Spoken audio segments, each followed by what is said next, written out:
علیکم ورحمۃ اللہ وبرکاتہ۔ مثال کے مطابق تالے کو مناسب چابی سے خط کھینچ کر جوڑ لگائیں۔ یہاں خط کھینچ کر آپ کو جوڑ لگانا ہے، تفریق کرنا ہے۔ سب سے پہلے یہاں 8 میں 3 تفریق کرنا ہے۔ ہم تفریق کرنا جانتے ہیں، 1 2 3 4 5 6 7 8۔ ان میں سے 3 ہمیں نکالنا ہے۔ یہ علامت آپ غور کریں گے، تفریق کی علامت ہے، نکالنا ہے 1 2 3، باقی 1 2 3 4 5 باقی بچے ہیں۔ یہاں 5 لکھا ہوا ہے، اس تالے سے آپ یہاں جوڑ لگائیں گے۔ اسی طرح سے باقی حساب بھی آپ تفریق کرتے ہوئے جوڑ لگائیں۔ یہاں آپ کو تفریق کرنا ہے، دیکھیے کئی حساب دیے گئے ہیں، میں ایک حساب حل کر کے دکھاتا ہوں۔ 5 میں سے 3 تفریق کرنا ہے، 1 2 3 4 5۔ 3 نکالنا ہے، 1 2 3، 2 باقی بچے، آپ یہاں پر 2 لکھیں گے۔ اسی طرح سے یہ حساب بھی آپ حل کریں گے۔ دیکھیے 8 میں سے 1 نکال کے یہاں دیا گیا ہے، 7 7 میں سے 2 نکال کے آپ کو یہاں لکھنا ہے۔ باقی حساب بھی اسی طرح سے آپ حل کیجیے۔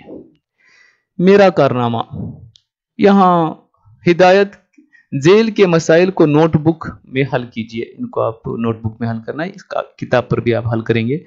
تصاویر کی گنتی کریں اور اعداد کو لکھیں۔ یہ گنے کتنا ہے، 1 ہے 2 ہے، کتنے ہیں گن کر یہاں لکھیے۔ اعداد کی مناسبت سے تصویر کھینچیں۔ یہاں پر آپ کو تصویر کھینچنا ہے، یعنی رنگ بھرنا ہے۔ ان کو رنگ بھریے۔ آپ 3 ہے تو 3 خانوں کو رنگ بھریں گے، 5 ہے تو 5 خانوں کو رنگ بھریں گے۔ مساوی قیمت والی عدد پر دائرہ بنائیے۔ یہاں 2 مساوی ہیں تو یہ دیکھیے 4 اور 4 مساوی ہے، اس طرح سے آپ اس کو دائرہ بنائیں۔ باقی اگر مساوی ہے تو دائرہ بنائیں گے۔ زیادہ قیمت والے ہندسوں پر دائرہ بنائیے۔ 5 3، 5 بڑا ہے، 2 5، 5 بڑا ہے، دائرہ بنائیں گے۔ اسی طرح آپ پڑھ کے دیکھیں گے، دونوں جو بڑا ہے اس پر دائرہ بنائیں گے۔ کم قیمت والے ہندسوں پر دائرہ بنائیے۔ یہاں دیکھیے 2 ہے، 3 ہے، 2 ہے، یہ 2 چھوٹا ہے، آپ 2 کو دائرہ بنائیں گے۔ اسی طرح یہ دونوں پڑھ کے دیکھیے، ان میں جو چھوٹا ہے اس پر دائرہ بنائیں گے۔ یہاں جو چھوٹے گئے اعداد ہیں آپ کو لکھتے چلے جائیے۔ یہاں ان کو جمع کر کے لکھیے، آپ کو جمع کرنا آتا ہے۔ خالی جگہوں کو ترتیب اور اعداد سے یہاں بھریے۔ اس کو تفریق کر کے لکھیے۔ 6 میں سے 3 نفی کر کے یہاں لکھیے، 9 میں سے 2 تفریق کر کے یہاں لکھیے۔ 6 میں 3 جمع کر کے یہاں لکھیے، 5 میں 4 جمع کر کے یہاں لکھیے۔ اسی طرح سے ان کے جواب یہاں لکھیے جمع کر کے، اس کے یہاں لکھ لیجیے۔ زبانی مسائل، آپ تمہارے گھر میں کسی کو ان سوالوں کو پڑھنے کے لیے کہیے، آپ ان کے جوابات دیجیے۔